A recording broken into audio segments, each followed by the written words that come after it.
E o delegado Rodrigo Dantas, então, Polícia Civil com a gente, ele está num link e vai trazer as informações para a gente. Doutor Dantas, bom dia, obrigado desde já pela sua disponibilidade de agenda, porque a gente sabe, né, doutor, o dia foi cheio ontem e o senhor não deve ainda ter descansado. Mas como é que foi o saldo dessa operação em Barra Velha, doutor? Bom dia. Bom dia, é um prazer falar contigo. Agora a gente vai passar por uma fase de análise, né? Análise do que foi arrecadado ontem nos alvos onde foram cumpridos os mandados de busca e apreensão.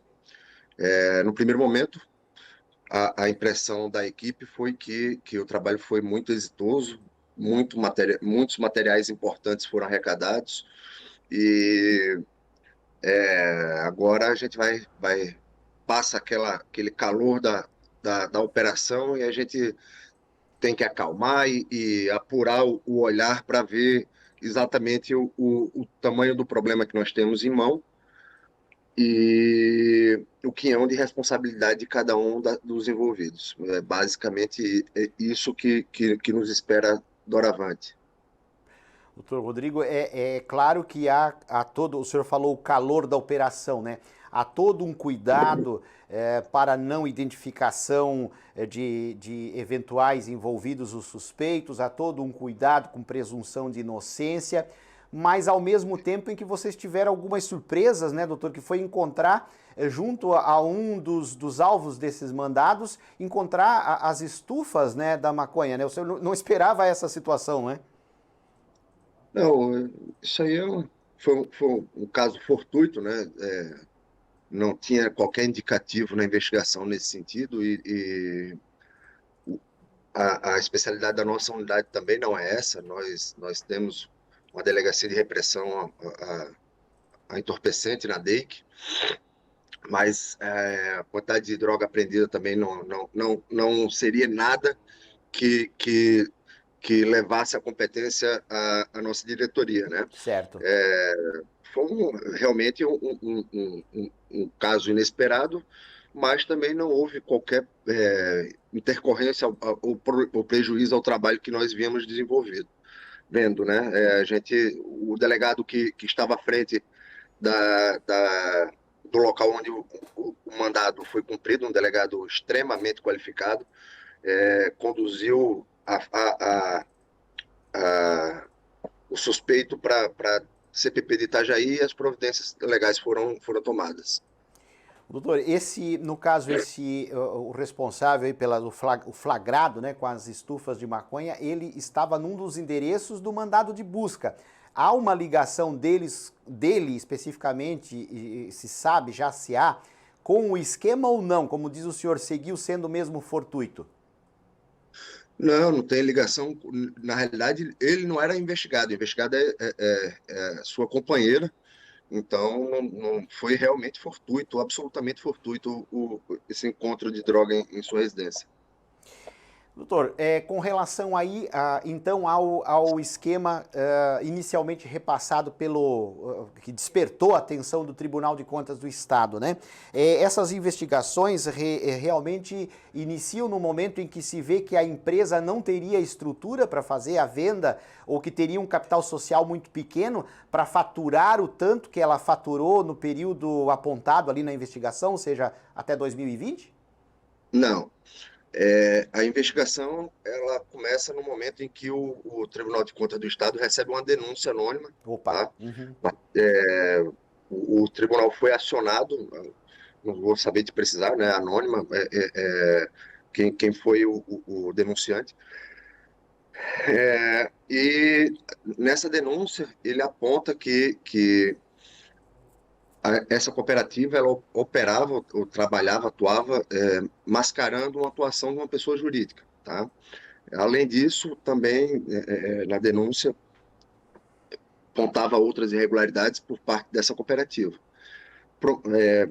Tomando conhecimento de tal circunstância, o tribunal, e aí particularmente eu gostaria de ressaltar a qualidade do trabalho técnico desenvolvido pelo Tribunal de Contas do Estado de Santa Catarina.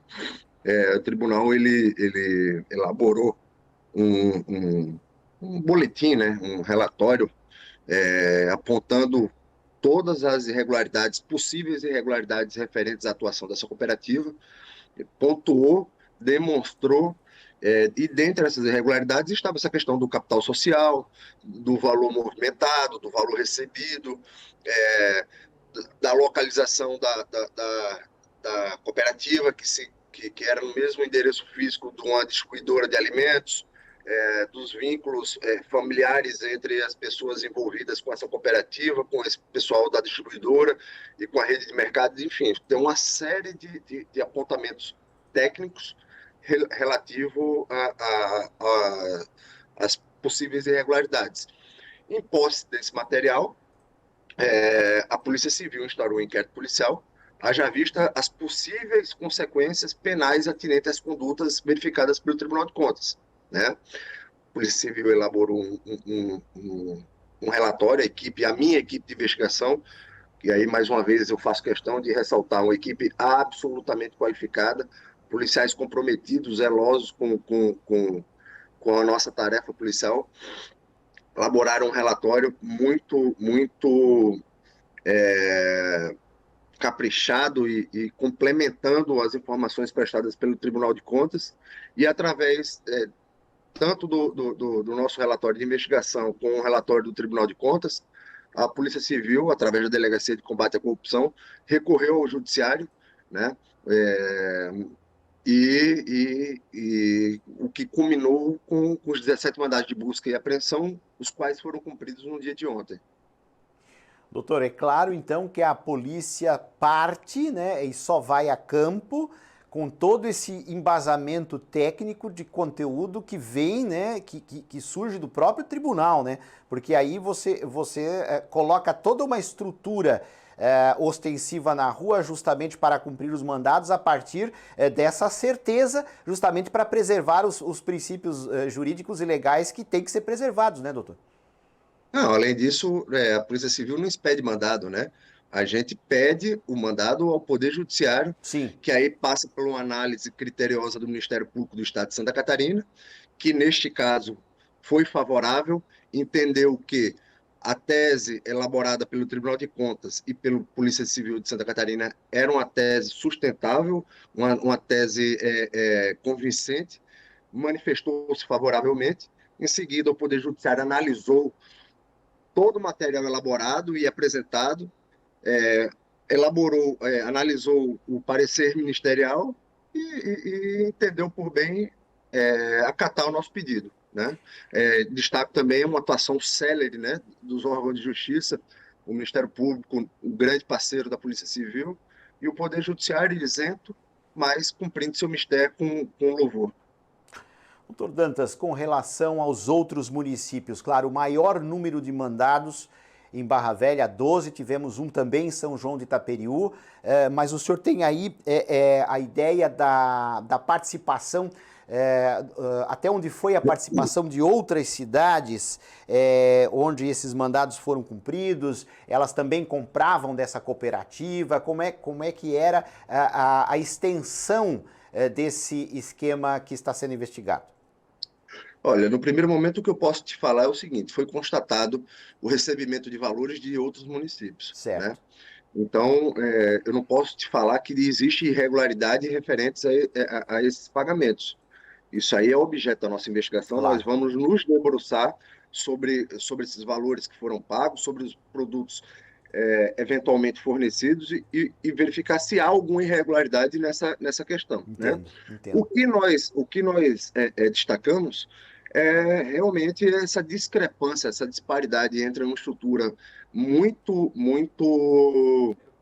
primária, muito pequena dessa cooperativa e os altos valores movimentados, né? Pode ter fornecido produto? Pode, mas chama a atenção e isso é o objeto da nossa apuração para a gente verificar se houve alguma irregularidade, se há algum agente público envolvido nessa contratação, haja vista essa pequena estrutura e esses pontos a serem apurados ao longo do inquérito policial. Doutor Dantas, como é que estava o panorama na hora em que vocês chegaram na cooperativa? Houve resistência? Como é que era o ambiente lá dentro? Não sei se o senhor pode declinar o que foi apreendido ou não, mas como é que foi este momento efetivo da chegada no local que é aí, que centraliza essas investigações, que é o principal suspeito, que seria essa cooperativa? Então, foram 17 alvos, né? Então, particularmente, eu não cumpri esse mandado na sede da cooperativa. No local foram outros dois delegados da DEIC e a equipe do TCE. Então, eu não vou saber te precisar Certo. efetivamente como é que foi a entrada. O que eu te digo é o seguinte: se tivesse qualquer intercorrência, qualquer problema, eu teria tomado conhecimento. Sim. Então, entendo que deve ter sido uma abordagem tranquila e sem maiores sobressaltos. Certo.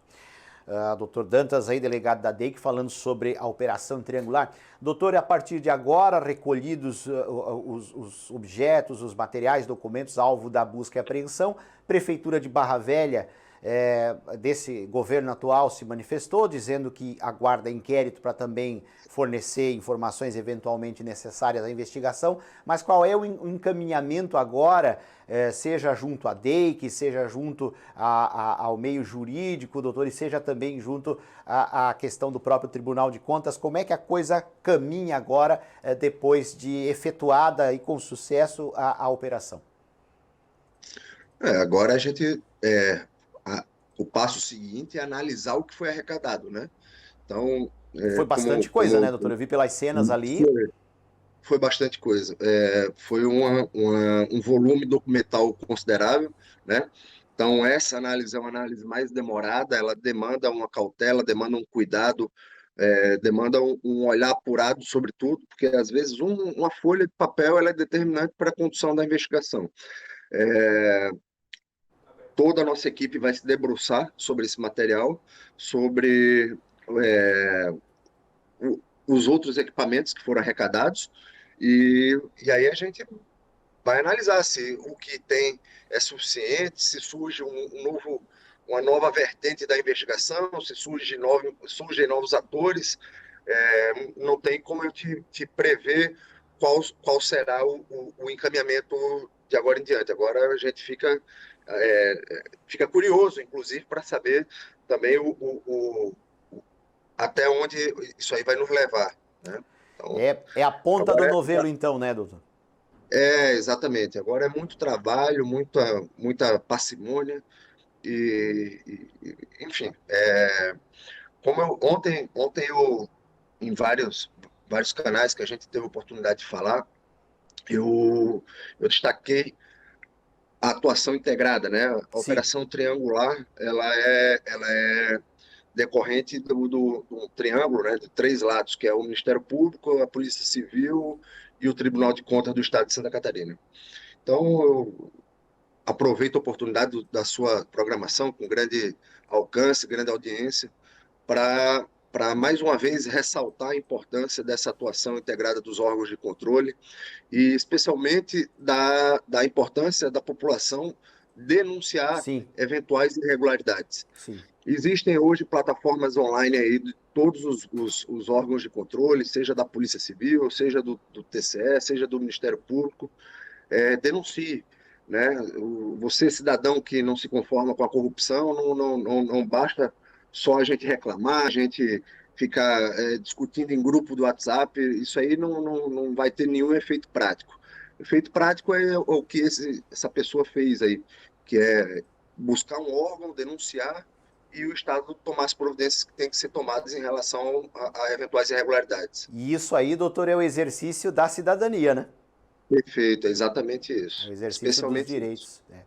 Doutor, para finalizar aqui, o senhor falou então que, voltando ao caso da estufa da maconha, o caso fortuito, evidentemente, e que não seria, claro, pelo volume aí uma atribuição da DEIC. Mas qual foi o encaminhamento, então, da droga e da pessoa, então, eventualmente ali presa nesse primeiro momento, com essa estrutura de produção, né, da cannabis ou da maconha? A pessoa foi encaminhada para a Central do Plantão Policial de Itajaí e ao que me faz constar, foi lavrado um termo circunstanciado, não ficou presa, e em seguida foi liberado. Pelo menos foi a informação que eu recebi ontem. Interessante que cada operação com a sua particularidade e eventuais surpresas, né, doutor? Sempre. Saiu para a rua, a gente não sabe o que vai encontrar, né? Verdade, verdade.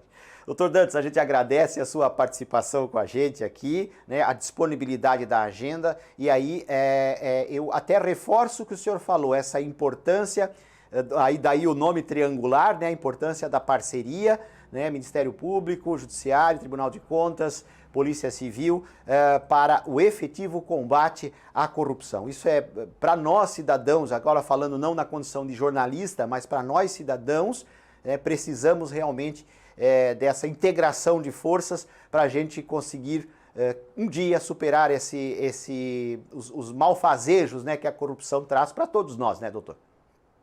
Perfeitamente, é isso aí. Superar é um pouco É um pouco utópico, mas difícil. pelo menos amenizar esse estado de inércia aí que a gente verifica, né? Mais uma vez, a Polícia Civil está à disposição. É, Agradeço aí a disponibilidade de conversar conosco aqui e qualquer demanda que eventualmente vocês tiverem, conte conosco. Nós é que agradecemos em nome do jornalismo da Rede Mar Azul.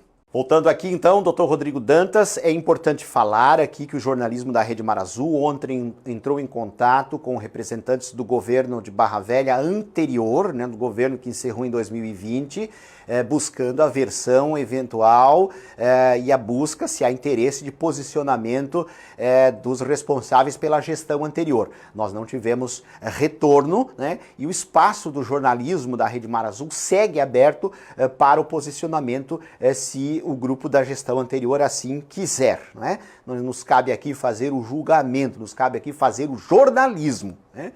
E a administração atual, então, em nota, reforçando, né, destacou que aguarda o inquérito da Polícia Civil para, então, a colaboração da melhor forma possível dentro deste mais um infeliz escândalo de corrupção na nossa Barra Velha.